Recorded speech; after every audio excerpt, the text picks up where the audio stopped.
Hello, everyone. Welcome to the Future of Work, where we explore the rapidly changing landscape of work, technology, and innovation. I'm your host, Emily, and today, I'm joined by John, an expert in organizational behavior and workplace dynamics. John, thank you for being here today. Thanks for having me, Emily. I'm excited to dive into these important topics today. Absolutely.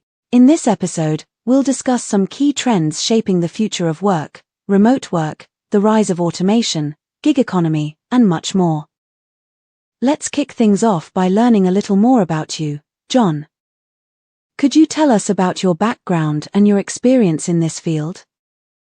Of course, I spent the last 15 years working in both traditional and modern corporate environments.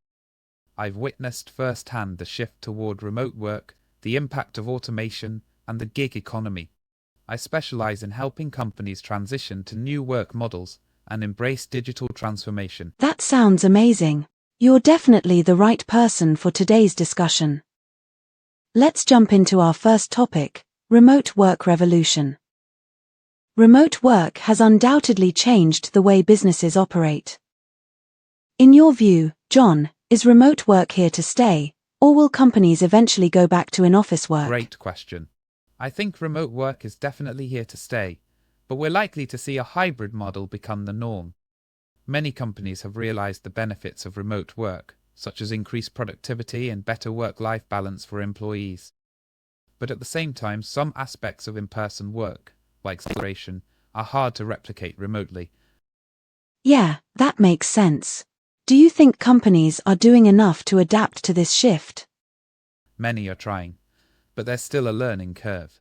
Creating effective remote work policies, ensuring access to the right technology, and fostering a culture of communication are essential. The companies that get this right will thrive in the long term. Definitely.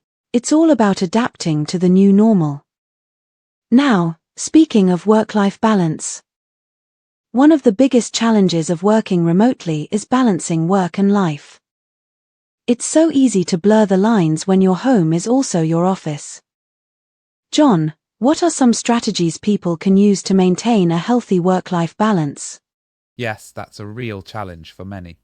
A few strategies I'd recommend are setting clear boundaries for when work starts and ends, having a dedicated workspace, and taking regular breaks. It's also important to communicate your availability to your team. Lastly, I think people need to give themselves permission to disconnect from work, especially when the day is over. Great advice. It's about being intentional with your time and setting up systems that help maintain balance. Let's talk about automation next. There's a lot of anxiety around automation and AI taking over jobs. What's your take on this, John? It's true that automation is reshaping the job market. Routine, repetitive tasks are being automated, but I don't think robots are coming for all our jobs just yet.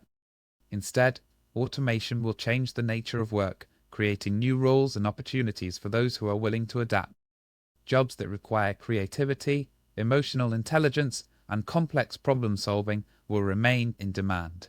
So, it's more about adapting to these changes than fearing them? Exactly. People need to focus on upskilling and continuous learning to stay relevant in this new landscape. Speaking of new work models, let's dive into the gig economy.